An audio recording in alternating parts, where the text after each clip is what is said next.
नमस्कार बच्चों। दीक्षा दीदी एक नई कहानी लेकर आपके सामने फिर से उपस्थित हो गई है।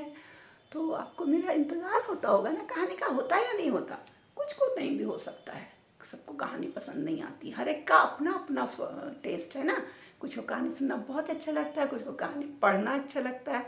तो जिनको कहानी सुनना अच्छा लगता है वो तो इंतज़ार करते ही होंगे कि आज कौन सी नई कहानी लेके आती हूँ, है ना। तो जिनको नहीं पसंद होता होगा वो सुन भी लेते होंगे, फिर उसको पढ़ लेते होंगे कहीं। खैर जो भी है, फिलहाल मैं आपके लिए एक नई कहानी लेकर आई हूँ और कहानी बड़ी अच्छी है, बड़ी संवेदनशील कहानी है। तो बहुत पुरानी बात है बच्चों, हमारे देश की ही ये कहानी है। एक लड़का था, उसका नाम था श्रवण। श्रवण कुमार की कहानी है ये, इसका नाम ही श्रवण कुमार है ना। तो श्रवण कुमार जो था, एक बच्चा था जिसके माता पिता जो थे वो अंधे थे, आँखों से अंधे थे, उनको दिखाई नहीं देता था।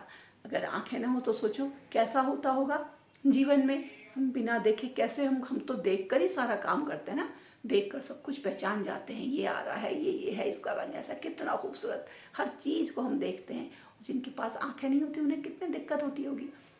है हम बिना आंखें बंद करके कर चले तो हम कहीं चल पाएंगे, कुछ कर पाएंगे नहीं, हमको तो कुछ आता नहीं। लेकिन वो दोनों माता पिता अंधे थे। अब जो श्रवण कुमार था बच्चों, वो अपने मम्मी पापा का बहुत ख्याल रखता था, बहुत अपने माता पिता का ख्याल रखता था।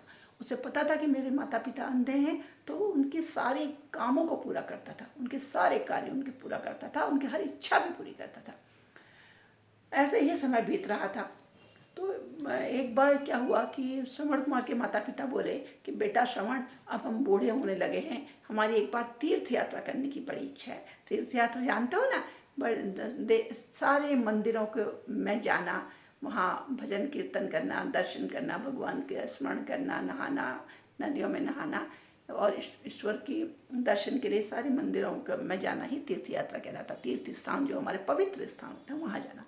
तो उन्होंने कहा बेटा मेरा तो हमारा तीर्थ यात्रा करने का बड़ा मन है, हम कैसे जा सकते हैं, तुम किसी भी तरह अगर हमें तीर्थ यात्रा करा दो तो बहुत ही अच्छा होगा, हमें बहुत प्रसन्नता होगी। तो श्रवण कुमार ने कहा क्यों नहीं माता, आप लोगों की आज्ञा का पालन करना मेरा कर्तव्य है और मैं कोशिश करूँगा कि मैं आपको तीर्थ यात्रा अवश्य कराऊँ।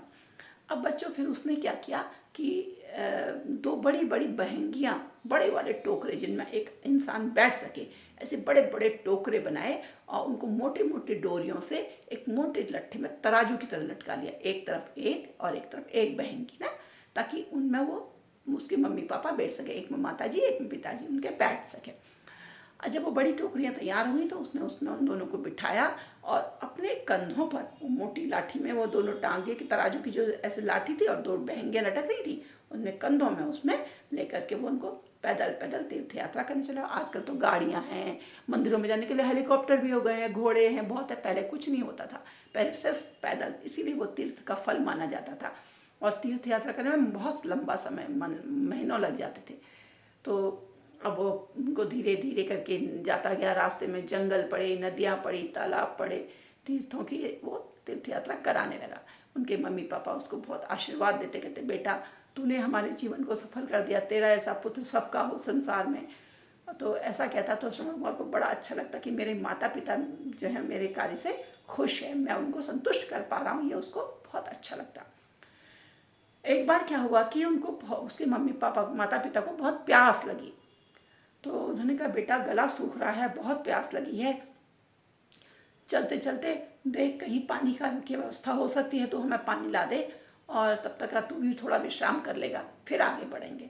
श्रवण कुमार ने क्या किया, छोटे छोटे मट्टी के घड़े वो अपने साथ ही लेके बहंगी में रखे, उसी बहंगी में थोड़ा खाने पीने का सामान और ज़रूरत की चीज़ें वो टोकरियों में रखी हुई थी। तो उसने उसमें छोटा सा घड़ा उठाया, बोला मम्मी, एक पेड़ के नीचे उनको बिठाया, रखा उनकी बहंगी को और बोला कि माता जी पिताजी आप यहाँ विश्राम करो, मैं अभी पानी को खोज करके आता हूँ। कि साथ में ही कल कल की आवाज़ आ रही है, तो आसपास ही कहीं नदी बह रही है, मैं पानी लेके आता हूँ और आपको पीने को देता हूँ। बोले ठीक है बेटा जा, अच्छे से जाना और जल्दी आना, हमें बहुत प्यास लगी है। अब दोनों जी अपने ऐसे बैठ के आपस में इंतज़ार कर रहे हैं, श्रवण कुमार आएगा, श्रवण कुमार आएगा। और श्रवण कुमार चल दिया नदी की तरफ, न जहाँ से कल कल छल छल की आवाज़ आ रही थी। तो नदी की तरफ चल दिया वो। वहाँ नदी की में क्या हुआ कि जैसे ही उसने पानी का जो घड़ा था छोटा वाला, वो डुबाया पानी में। तो जब पानी में हम कोई बर्तन डालते हैं कुछ आवाज़ आती है ना, कभी सुना है तुमने? बाल्टी में अगर कोई छोटे मुंह का बर्तन डुबाओ तो कैसे आते? गड़प गड़प गड़प गड़प गड़प गड़प गड़प गड़प ऐसे आवाज़ आती है। तो ऐसे ही पानी में, बर्तन को पानी में डाल करने में जो पानी भरने की आवाज़ थी वो आवाज़ आई। और ऐसी आवाज़ पास ही में उसी जंगल में राजा दशरथ शिकार कर रहे थे, शिकार को आए हुए थे, और उनके कान में ये आवाज़ आई, गड़प गड़प गड़प गड़प गड़प गड़प गड़प गड़प गड़प। तो उन्हें ऐसा लगा कि कोई जंगली जानवर नदी में पानी पीने आ रहा है। बच्चों, जो राजा दशरथ थे ये शब्द भेदी बाण चलाना जानते थे, कि मतलब जहाँ से आवाज़ आ रही है उस आवाज़ के को सुनकर उस ओर बाण चलाता था और बिल्कुल सटीक बैठता था। तो इन्होंने वो आवाज़ जहाँ से आती गड़प गड़प की, उन्होंने उस ओर को निशाना साधा और आवाज़ को केंद्रित करते हुए धनुष से बाण छोड़ दिया। और जैसे ही वो बाण छोड़ा वो सीधा श्रवण कुमार के जाकर लगा बड़ी जोर से, और वो चिल्लाया, हाय राम। और ऐसी आवाज़, मैं मरा, आवाज़ आई दशरथ के कानों में। श्रवण के माता पिता तो बहुत दूर थे, तो उनके पास तो ये आवाज़ नहीं पहुंची, लेकिन दशरथ क्योंकि पास ही में थे और उन्होंने शब्द वेदी बाण चलाया। उन्होंने कहा अगर पास जाके चलाऊंगा तो जानवर भाग जाएगा, शब्द वेदी चला दिया। उनके कान में ये आवाज़ पड़ी, उनका, अरे मेरे से क्या हो गया, मैंने किसी मानव की हत्या कर दी, मानव को बाण चला दिया। अब वो भागे भागे उस आवाज़ की दिशा में गए तो देखते हैं कि श्रवण कुमार तड़फ रहा है, बाण लगा है। और ये जाकर बोले कि बेटा तुम कौन हो, ये क्या हो गया? बोले अरे आप कौन है? मैं बोला मैं महाराज दशरथ, मैं राजा दशरथ हूँ, और मुझे लगा कि कोई जानवर पानी पी रहा है और मैंने इसलिए शब्द वेदी बाण चला दिया। मुझे जरा भी आभास नहीं था कि ये तुम होगे, मेरे से बड़ा अपराध हो गया, मुझे माफ़ कर दो। तुम यहाँ क्या? उसने कहा कि महाराज जी आपने जो भी किया लेकिन ये बहुत अनर्थ का काम कर दिया, अब मैं नहीं बचता हूँ, नहीं बच सकता हूँ, लेकिन आप मेरा एक कार्य कर दीजिए। ये जो घड़ा में पानी भर रहा है, इस घड़े का को मैं पानी भर के, मेरे पास ही में मेरे अंधे माता पिता टोकरियों में बैठे हैं एक वृक्ष के नीचे और मेरा इंतज़ार कर रहे हैं, उनको बहुत प्यास लगी है, तो कृपया उनको ये पानी पिला दीजिएगा। और ऐसा कहने के बाद श्रवण कुमार की वो मर गए। श्रवण कुमार की मृत्यु हो गई और राजा दशरथ तो पश्चाताप से भर गए, कहने कि क्या हो गया मुझसे, ऐसा कैसा अपराध हो गया, अपराध बोध से भर गए। लेकिन उनको याद आया कि उसके माता पिता पानी से तड़प की प्यास के मारे तड़प रहे, उनको पानी बहुत ज़रूरी है। तो वह किसी तरह हिम्मत करके पानी का घड़ा लेके गए। और बच्चों देखो, जो लोग देख नहीं सकते उनकी अन्य शक्तियाँ बहुत तेज होती हैं। तो जब ये उनके पास को पहुँचने लगे तो उनके माता पिता को लगा कि ये कोई आ रहा है व्यक्ति, लेकिन ये आने की जो आहट है, पैरों की जो आहट है, ये उनके बेटे की नहीं है। तो वो बोले, अरे कौन हो तुम, कौन आ रहे हो यहाँ? हमारा बेटा पानी लेने गया है, हम दोनों अंधे हैं, यहाँ बैठे हुए पानी की प्रतीक्षा कर रहे हैं, आप कौन आ रहे हैं यहाँ? लेकिन महाराज चुप, दशरथ तो मुँह से बोल ही नहीं सकते थे। वो और करीब चले गए, अब तो वो घबरा गए। तो उन्होंने बोले, कौन हो, बताते क्यों नहीं हो, अपना परिचय दो। उसने उनको पानी दिया। बोले, हम पानी बाद में पियेंगे, पहले बताओ तुम कौन हो, हमारा बेटा कहाँ है, श्रवण कुमार कहाँ है, हमारा आँख का तारा कहाँ है? जब वो बार बार ये कहने लगे तो दशरथ को मुँह खोलना पड़ा, राजा दशरथ को। उन्होंने कहा, मैं अयोध्या का राजा दशरथ हूँ और आपके लिए पानी लाया हूँ। उन्होंने कहा, अरे तुम क्यों पानी लाए, पानी लाने तो हमारा बेटा गया हुआ था। तो उन्होंने कहा कि महाराज मुझसे एक बड़ी भूल हो गई है, और क्योंकि मैंने जानवर के भ्रम में उन पर शब्द वेदी बाण चढ़ा दिया और वो जाके श्रवण को लग गया है और वो अब इस दुनिया में नहीं है, लेकिन उसने मुझसे कहा है कि मैं आपको ये पानी अवश्य पिलाऊं। ऐसा सुनना था बच्चों, श्रवण के माता पिता हाहाकार कर उठे, विलाप करने लगे, दुख से व्याकुल हो गए।